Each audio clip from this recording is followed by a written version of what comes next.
से व्यक्ति हैं जो पहले कहते थे कि हम चाय बहाना बना करके देश को जिस कदर नीचे ले जाया गया है था लगा रही थी, वही 9 सालों में सबसे नीचे जनता की अमेरिका कंगाल और भारत माला में डॉलर का मूल्य घट गया। बिहार के अंदर इन दिनों जो है कि बीजेपी लगातार जो है कि पिछले 9 साल के कामों को लेकर उस काम को लेकर लगातार जो है कि लोगों के बीच जा रहे हैं।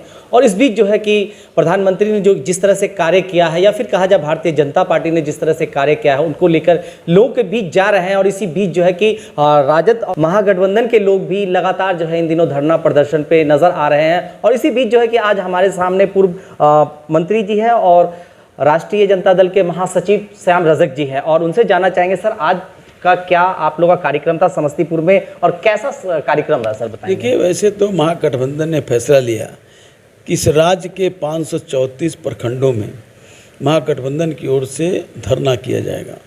अब वो धरना कोई औपचारिक धरना नहीं थी। देश में जो 9 सालों में देश को जिस कदर नीचे ले जाया गया है, भूख, भय, भ्रष्टाचार, बेरोजगारी और कुपोषण, शिक्षा, सारे चीज़ों में जो कमियां आई है, जो सरकार जहां पहले जो थी देश ऊंचे पर था, ऊंचे छलांग लगा रही थी, वही 9 सालों में सबसे नीचे आ गई। तो इस स्थिति के देखते हुए, और सिर्फ भारतीय जनता पार्टी नरेंद्र मोदी का एजेंडा है देश में कैसे तनाव का वातावरण पैदा करके, कैसे एक दूसरे के बीच लड़ा करके इस देश में 2 धारा बना करके गंगा जमुनी संस्कृति को ख़त्म करके और इस देश में अपनी सत्ता बरकरार रखें। उनके सामने देश की प्रगति नहीं, देश की जनता की विकास नहीं, बल्कि अपना विकास और उनके अनुयायी जो कॉरपोरेटर हैं उसका विकास ये रहा है। इसी को लेकर के महागठबंधन जब बिहार में बना, नीतीश कुमार, तेजस्वी यादव और 7 प्रमुख पार्टियों ने मिल करके जब बनाया तो छटपटाहट बीजेपी की शुरू हो गई। और अब 2024 के चुनाव आने हैं, उसने ज़्यादा स्थितियां और बिगाड़ने लगी।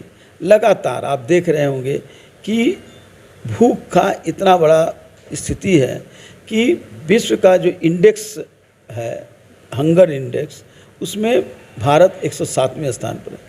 हमसे नीचे अफ़गानिस्तान है, हमसे ऊपर पाकिस्तान है, जिसके बारे में उनके प्रचारक जो हैं वो कहते हैं कि अमेरिका कंगाल और भारत माला माल।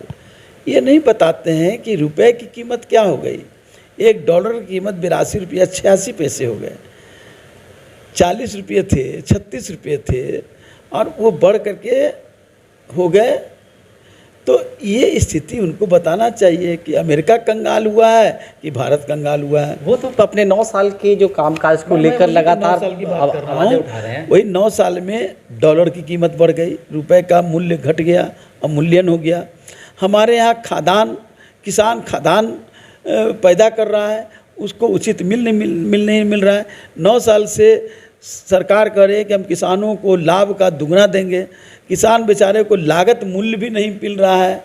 एमएसपी घोषणा होती है, उसके बाद एमएसपी नहीं मिलता है। आप अनाज तो खरीदिए, यही बात को लेकर किसान आंदोलन हुआ, आप उसमें फेल हैं।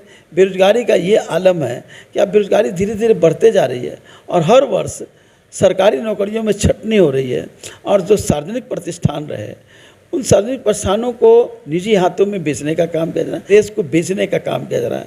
ये ऐसे व्यक्ति हैं जो पहले कहते थे कि हम चाय बेचते हैं।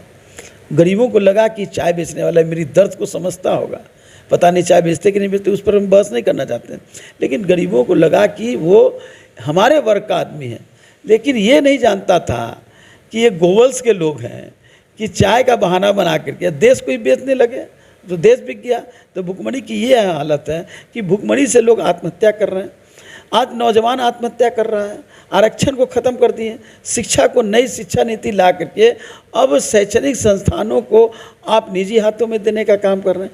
पाठ्यक्रम जो हमारा था, हम अपनी संस्कृति, अपनी सभ्यता, अपना इतिहास, अपना भूगोल अब पढ़ नहीं पाएंगे उसके पाठ्यक्रम के अनुसार, जो देश के विनाशक रहे, जो देश की आज़ादी के विनाशक रहे, आज़ादी को गुलामी ले जाने वाले लोग थे, अब उनका इतिहास ही पढ़ाना चाहते हैं। तो ये सारे सवालों से जनता में एकदम मुखर विरोध है। क्या लग रहा है कि 24 का जो चुनाव जो है उसमें क्या लग रहा है आपको सर?